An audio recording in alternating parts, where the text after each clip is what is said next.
তখন আল্লাহর কসম আমার মনে হচ্ছিল যে এখন মনে হয় প্লেনটা ভেঙে পড়ে যাবে আসমান থেকে। যেদিন এই 25 ডিসেম্বর ছিল ওই দিন আমি আবার এয়ারে ফ্লাইও করছিলাম, সম্ভবত কক্সবাজার যাচ্ছি প্রোগ্রাম। তো দেখি যে বিমানের মধ্যেই বলা শুরু করলো যে লেডিস এন্ড জেন্টলম্যান, হ্যাঁ ladies and gentleman welcome to our flight, এগুলো বলছে। বলার পরে বলছে যে মেরি ক্রিসমাস, সবাইকে ক্রিসমাসের আন্তরিক শুভেচ্ছা। তখন আল্লাহর কসম আমার মনে হচ্ছিল যে এখন মনে হয় প্লেনটা ভেঙে পড়ে যাবে আসমান থেকে, কারণ আমি একটা জানি। আল্লাহ পাক বলছেন সূরা মারিয়ামের শেষের দিকে পড়ে দেখেন, আল্লাহ পাক বলছেন ওয়াকালু ইত্তাখাযার রহমানু ওয়ালাদা, তারা বলে রহমান সন্তান গ্রহণ করেছেন। আউযু বিল্লাহ। তাকাদুস সামাওয়াতু ইয়াতাফাত্তারনা মিনহু, এই কথা শুনে আসমান ফেটে পড়তে চায়। ওয়া তানশাক্কুল আরদ, জমিন চৌচির হতে চায়। ওয়া তাখিরুল জিবালু হাদ্দা, পর্বত ফেটে পড়তে চায়, চৌচির হতে চায়। সুবহানাল্লাহ। লাকাদ জিতুম শাইআন ইদ্দা, তোমরা একটা চরম রকম ভয়ঙ্কর মিথ্যা প্রতারণাপূর্ণ কথা নিয়ে এসেছো। যখন বলছে কেউ মেরি ক্রিসমাস, তার মানে সে স্বীকার করছে যে 25শে ডিসেম্বরে আল্লাহ পাক ঈসা আলাইহিস সালামকে জন্ম দিয়েছেন। আউযু বিল্লাহ। তাই কি না? বুঝতে পারেন না কথা? আর আমরা নামাজে বলছি লাম ইয়ালিদ ওয়া লাম ইউলাদ, কুল হুয়াল্লাহু আহাদ আল্লাহুস সামাদ। লাম ইয়ালিদ, তিনি কাউকে জন্ম দেন নাই। ওয়া লাম ইউলাদ, তাকেও কেউ জন্ম দেয়নি। ওয়া লাম ইয়াকুল লাহু কুফুয়ান আহাদ। একবার এই সূরা পড়লে কোরআনের 3 ভাগের 1 ভাগ পড়ার নেকি হয়ে যায়। 3 বার পড়লে 1 খতম কোরআনের নেকি হয়ে যায়।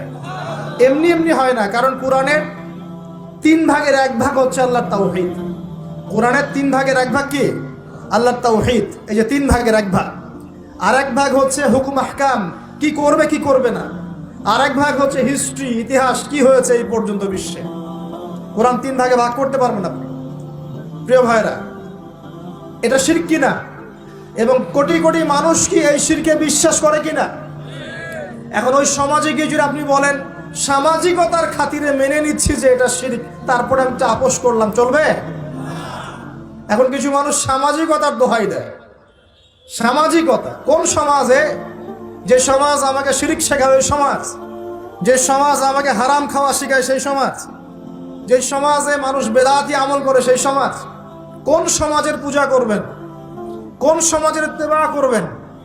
যেই সমাজ নবী সাল্লাল্লাহু আলাইহি ওয়াসাল্লামের আদলে গড়া সমাজ, সেই সমাজের আমরা তাবেদারি করব ইনশাআল্লাহ। আর যেই সমাজ জাহেলিয়াতের আদলে গড়া, সেই সমাজের তাবেদারি করতে হবে। আল্লাহ পাক বোঝার তৌফিক দান করুন। তো এই যে কিছু মানুষ এখানে শিরক করছে, তারপর কিছু মানুষ কি বলছে যে গ্রহ নক্ষত্র চন্দ্র সূর্যের উপাসনা করা যায়, করছে না মানুষ? কিছু মানুষ কবর পূজা করছে কিনা? করছে কিনা? কিছু মানুষ মাজারের পূজা করছে কিনা?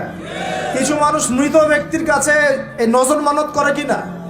কিছু মানুষ মৃত ব্যক্তির কাছে যে কুরবানি জবাই করে কিনা? কিছু মানুষ এই যে জাদুবিদ্যার চর্চা করছে কিনা? তারপর ওই যে ভাগ্য গণনা করছে কিনা রাশিফল দেখে? কিছু মানুষ টিয়া পাখির মাধ্যমে ভাগ্য গণনা করছে কিনা? প্রত্যেকটা রন্ধ্রে রন্ধ্রে শিরক। প্রথম শিরক হচ্ছে আকীদার, বিশ্বাসের। আল্লাহ ছাড়া কেউ সন্তান দিতে পারে, বিশ্বাস করলে শিরক। আল্লাহ ছাড়া কেউ আমাকে পরকালে বাঁচাবে, বিশ্বাস করলে শিরক। আল্লাহ ছাড়া কেউ আমাকে ভালো করতে পারে, বিশ্বাস করলে শিরক। খারাপ করতে পারে, বিশ্বাস করলে শিরক। আল্লাহ ছাড়া কেউ উপকার অপকার করতে পারে, বিশ্বাস করলে শিরক। আল্লাহ থেকে সব হয়, এই কনসেপ্টের বাইরে গেলেই শিরক হয়ে যাবে। সবকিছু কার থেকে হয়? তো এই যে লা ইলাহা ইল্লাল্লাহ একটা আকীদার বিষয়। প্রথমে আকীদার মধ্যে শিরক ঢুকেছে, একটা শিরক ঢুকেছে আমলের মধ্যে। আশ-শিরকু ফিল আমাল, আমলগুলোর মধ্যে। কিরকম? এই যে আল্লাহ বাদ দিয়ে অন্য কাউকে সেজদা করা, আল্লাহ বাদ দিয়ে অন্য কারোর জন্য নজর মানত করা, আল্লাহ বাদ দিয়ে অন্য কারোর জন্য যে আপনি কুরবানি করছেন, হ্যাঁ আল্লাহ ছাড়া অন্য কারোর কাছে দোয়া করছেন, সবই শিরক। এই যে আপনি হাতের মধ্যে একটা বালা পরে আছে, বালাটা খুলতে বললে খোলেন না। কেন খোলেন না? আপনার ধারণা এটা খুলে ফেললে আপনার ক্ষতি হবে, রোগ আর ভালো হবে না। এই যে আকীদা, শিরকি আকীদা, শিরকি আকীদা, টাটকা শিরকি আকীদা। যদি মনে করেন যে এটা খুললে, এই যে আংটি একটা পরেছেন, মনে করেন এই নিয়তে পরে থাকেন যে এই আংটি পরার পরে আমার রোগ ভালো হবে, টাটকা শিরক এটা। এমনি যদি পড়েন সৌন্দর্য বর্ধনের জন্য পড়েছি, কোনো সমস্যা নেই। ইন্নামাল আমালু বিন্নিয়াত, কিন্তু যদি এই নিয়াতে পড়েন এই আংটিটা পরলে আমার রোগটা ভালো হবে, খুললে আর রোগ ভালো হবে না, ব্যাস ঠিক হয়ে গেছে। তারপরে বিয়ে হচ্ছে না, তাবিজ করতেছে, তাবিজ করলে বিয়ে হবে, শিরক হয়ে গেল। আবার একজন একজনকে ভালোবাসে, অবৈধ ভালোবাসা, বৈধটা না অবৈধটা। এখন তার আবার বিয়ে ঠিক হয়েছে এক জায়গায়, এই বিয়ে সে ভাঙাবে, কবিরাজের কাছে গিয়ে বিয়ে ভাঙানি করতেছে, চালাচালি করতেছে, নকশা আঁকতেছে, করে না? স্বামী স্ত্রীর কথা শোনে না, স্ত্রী চলে গেছে কবিরাজের কাছে, গিয়ে বলছে আমার স্বামী আমার কথা শোনে না, তাবিজ করবো, তাবিজ দেন। স্বামী ঘুমায়, বালিশের নিচে দেখে তাবিজ। আছেন এরকম কুফরি কালাম? সবই সে